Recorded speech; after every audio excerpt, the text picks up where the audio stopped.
Hey folks, welcome to Transplant Helper. Today, my name is Jim Merle, and today I'm pausing for just a moment to answer a very simple viewer's question. That question is basically, Jim, why am I on blood pressure medicine when I've never experienced high blood pressure? As a matter of fact, I thought that was a great question because it's one that I asked my coordinators and my doctors back about 4.5 years ago, because I can remember all the way through my transplant journey, surprisingly enough, both pre and post, I have never experienced blood pressure type issues, at least not over a course of a time. And that's because oftentimes when my blood pressure is checked, really almost every time, it's about 120/75, which is pretty much ideal. So why would I be placed on a blood pressure medicine after transplant? Now, I suppose there could be several reasons for this, but here's the reason I was given by my doctors, my coordinators, when I asked. And basically what they said was, Jim,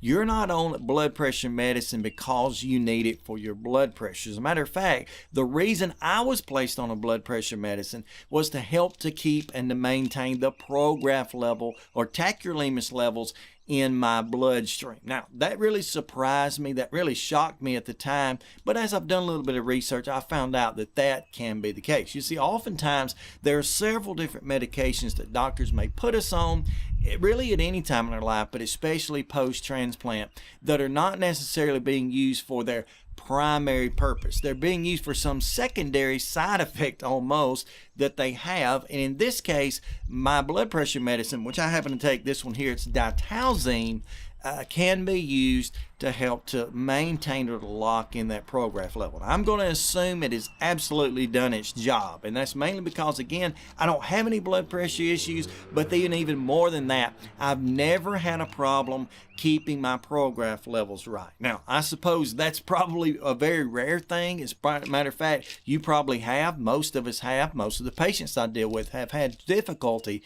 getting those prograph levels regulated and keeping them that way. But I've never had that issue, and I'm going to blame the medications that they put me on aside from that. Now, let me notice with you that there are several other medications you might find inside of your medicine bag or your pill box that are probably going to be in the same vein. As a matter of fact, one of the medications I can remember being on after transplant again was one that could be used for acid reflux. And they told me that the reason they give me that is not because they thought I had acid reflux, but they said some of the other medications that you're on can cause that to be the case. So here again, we have a maintenance type medicine that's being used for a secondary purpose. And you'll find that over and over and over again in your medicine bag, especially concerning your supplements. If you're on magnesium or vitamin D or calcium or whatever, a lot of these medications are not being given because of a deficiency. They're being given to prevent a deficiency and or to balance one another. Again, I thought this was a great question. I really appreciate the one who sent it to me and asked me to answer it. I don't know if this has helped you out in any way, but overall, you ought to check with your doctor.